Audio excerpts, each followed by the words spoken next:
Much as Finley's players had come to despise him, virtually all of the Raiders felt a deep affection for Davis. Everything was just a little cut above. But in order to earn that little cut above, you had to win, because that's what it was all about, winning. In 1973, Ken Stabler came into his own. Left-handed quarterbacks were suspect, and Davis preferred bomb throwers. But the snake, pinpoint accurate, was Madden's choice. He had a great mind. In those days, the quarterback used to call his own plays, and he was a real field general. And as well as he did the mechanics of throwing the ball, and he was a great play caller. When you saw Stabler step in the huddle late in the game, fourth quarter, close game, he'll get it done. Stabler's favorite target was a future Hall of Fame receiver and the undisputed master in the artful use of stickum, the slow-footed, quick-thinking Fred Biletnikoff. What was amazing to see was when he would shake off a tackle and then actually get some more yardage. He was the hands, you know. To see him run with the legs, you know, it's like, watch, he'll, in the slow motion, he'd always like take off, run, and then he'd fold up, like right about the time he was going to get hit. Off the field, Biletnikoff and Stabler were leaders of the senior board, a team named for veterans who made late-night rounds. He had this quote that I read, is you can study your playbook just as well by the light of a jukebox as you can at a desk. And I thought, okay, he's the coolest guy. He'd be 10 times more drunk than we were. He'd be out there playing football. We couldn't even get out of bed the following morning, you know. If you go out there and you win, then what does it matter, you know, what those earlier 8 hours were all about? Some players don't respond well to being, you know, controlled. So what Al did is he would bring them in, and the control that was exerted on those players was peer pressure. Okay, these guys wanted to belong to this Oakland Raider football team. This bunch of renegade guys that didn't follow a whole bunch of rules, but they followed some very strict rules on the football field. Play your ass off, you play when you're hurt, you don't let the other guy down, okay, and you never give up. Over time, the Raiders gained a reputation for being a dirty team. They led the league in penalty yardage and suspicion. We always assume the role of the villain no matter who we play because of all the bad press we get. Davis and his henchmen were accused of everything from spying to inflating balls with helium to help their punter, Ray Guy, to drenching the field in water to slow down opposing teams. It was one of those things you couldn't fight it.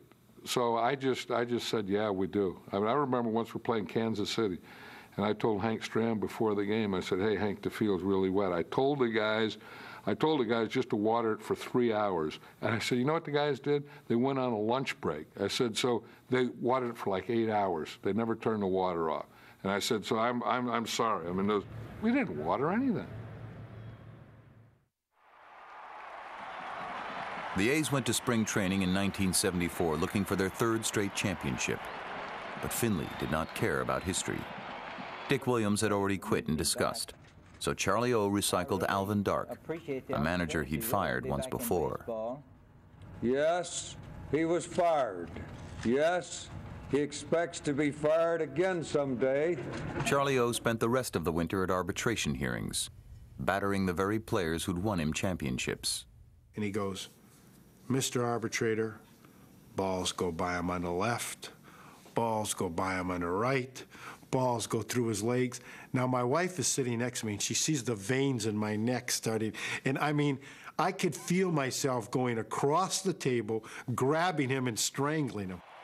Charlie would say, oh, yeah, he did lead the league in home runs, but he only drove in 109 runs. And in leading the league, he only hit 36. He says, he's a superstar. And he should hit 30. And he should drive in 100.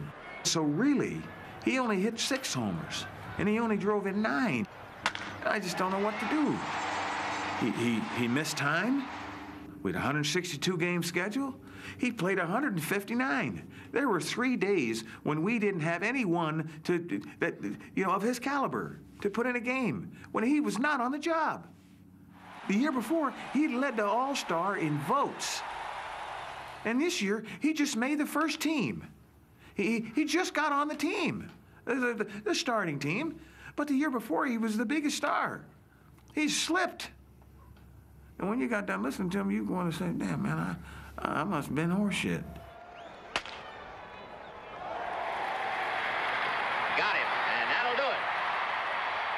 Even in the face of Finley's unrelenting interference, the A's were able to keep on winning. But clubhouse tensions were building. How could there be this much turmoil in a clubhouse and everybody hating the owner and everything else, and these guys are still winning? Well, we just had a bunch of talent on that ball club, and that's why we won. The A's were a team of strong personalities that sometimes collided. Jackson, catcher Ray Fosse, and outfielder Billy North had all been involved in intramural incidents that ranged from wrestling matches to fistfights. In 1974, on the eve of their third straight series appearance, a nasty brawl erupted between Blue Moon Odom and Raleigh Fingers. So, John Blue Moon Odom, he was obviously a fiery guy, take no crap type of guy, but great guy. But he was also known as the men among the men. The scuttlebutt was, Raleigh says, I don't know how your wife can take that thing. I heard after that, what do you mean, how can my wife, and boom. I was having some marital problems, and he said something to me, I said something to him, next thing you know, and that's just the way it was with our ball club. There was something about the Oakland clubhouse that you were a family that fought. And on the field, we were tough. We were a tough band of really good players that were a great team.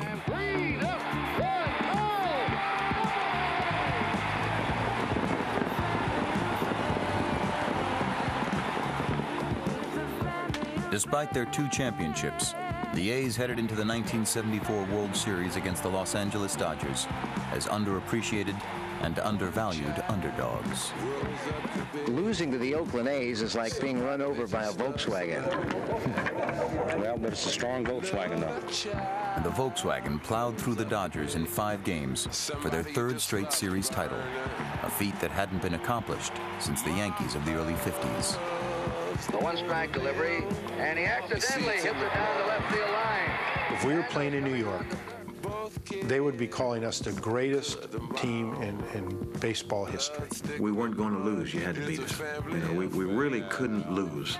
We could be beat, but you had to break us up to beat us. Their attitude, man, love. I don't give a damn. I'm here just to win this game and kick ass. Every year that I was in high school, the Oakland A's were in the World Series in October. That's pretty cool stuff. When they went back to back to back, you almost felt like it put pressure to us. The baseball team is winning. The baseball team is good. The baseball team's world champions. We're the football team. We got to, we need to do the same thing. Despite compiling the best winning percentage of any team in pro football through the mid-70s, the Raiders couldn't get to the Super Bowl. The AFC was loaded, forcing Oakland to compete against some of the finest teams in NFL history. In 1973, the Raiders beat the Steelers, only to lose to the Dolphins in the AFC Championship game. The next year, the Raiders triumphed over the Dolphins in the closing seconds, but lost to the Steelers. Once again, a game shy of the Super Bowl. It seemed like we beat the snot out of Kansas City and Miami, and the Steelers would beat us. And we beat the snot out of the Steelers, and Miami and Kansas City would beat us. We just didn't know what we had to do. I mean, we knew going into training camp, we had the team, we had the ability, and we could get to that last game. But for some reason, the luck was always against us. When the Raiders played on Sunday, our neighborhood, for the most part, it kind of came to a stop. The game took precedence, and if they lost, it was like a cast a pall over the neighborhood. You start to hear that a good football team can't win the big one.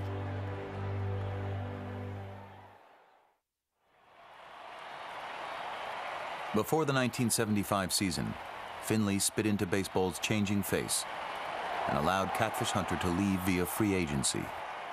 He was determined not to pay higher salaries. He even expressed it as, Hammer, the game's getting away from me. Where they're going with this game is not the place for a businessman like me. 7 more of his players would be free agents after the '76 season. And since Finley had no intention of paying them, he started dealing them, sending Ken Holtzman and Reggie Jackson to Baltimore. I was devastated because I knew nothing but Oakland A's. I sat around with Dave Duncan and cried. On what became known as the Tuesday Night Massacre, Finley sold Joe Rudy and Raleigh Fingers to the Red Sox and Vida Blue to the Yankees. The only regret is I didn't sell more. Commissioner Bowie Kuhn voided the deal. Disallowance of the assignment of the... Finley called Kuhn a village idiot. To New York. He filed a $10 million lawsuit against him and refused to put Blue, Fingers, or Rudy back in the lineup. He says, Mr. Finley, if we don't have Rudy, Fingers, and Blue back by Sunday's game, we're not playing. Finley relented, but the A's fell 2.5 games short of a divisional title for the first time in 6 years, and the Mustache Boys' run had ended. The end of the '76 season was probably the low point of my career. I think a lot of guys felt that way. Because none of us wanted to leave. We loved living in Oakland. And so we had all given him offers to try to sign. And he didn't even return our offers. I think he could have signed most of us for less than any of us got.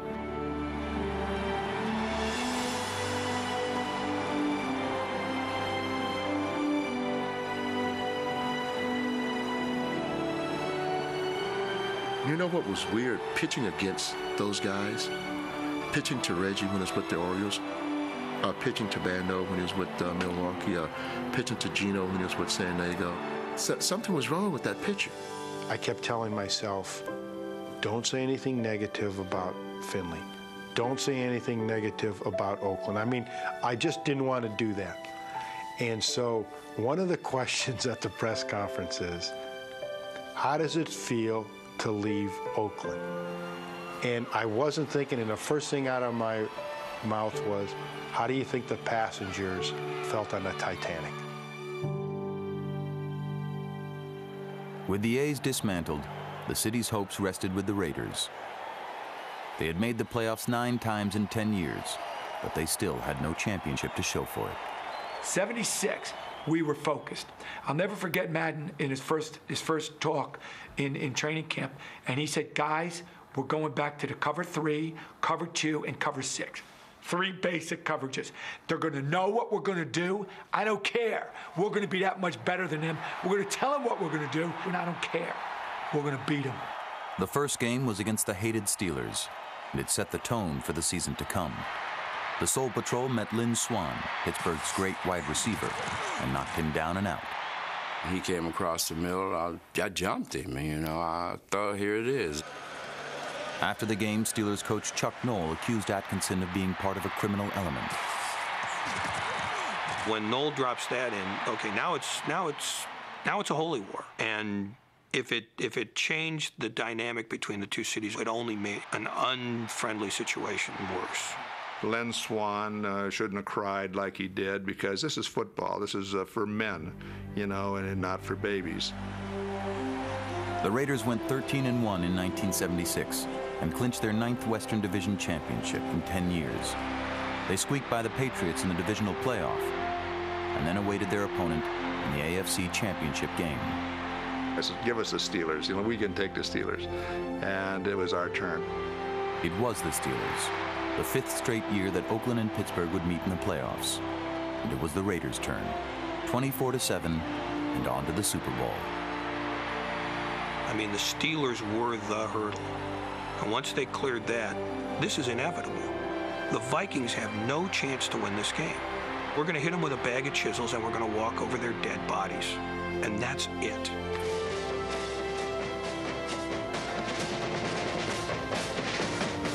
From the Rose Bowl Stadium in Pasadena, California, it is Super Bowl 11. I remember the night before the game, in my hotel, I was sitting in my hotel and I was talking to Al Davis on the phone, and I says, we're ready. We're going to kill these guys. Al's, no, don't say that. Don't say that. And I don't think I ever said that before. I mean, I don't think it was, because I was never, I mean, I always felt we were going to win, but I never said it, you know. I said it. And so it was just a confidence that, you know, we'd waited so doggone long to get there. That, I just felt this is it. I mean, there's no way we're going to be denied. John's pregame speech was probably the shortest one I'd ever heard him give. John just looked around the room. He said, gentlemen, this will be the single biggest event in your life. Only if you win. Let's go. The other team came back and they looked like a bunch of Jock Lettermen with their crew-cut haircuts and doing a da-da-da-da-da-da. And the Raiders come out, man, I mean, they look like they had a 3-day hangover. Their whiskers are all out.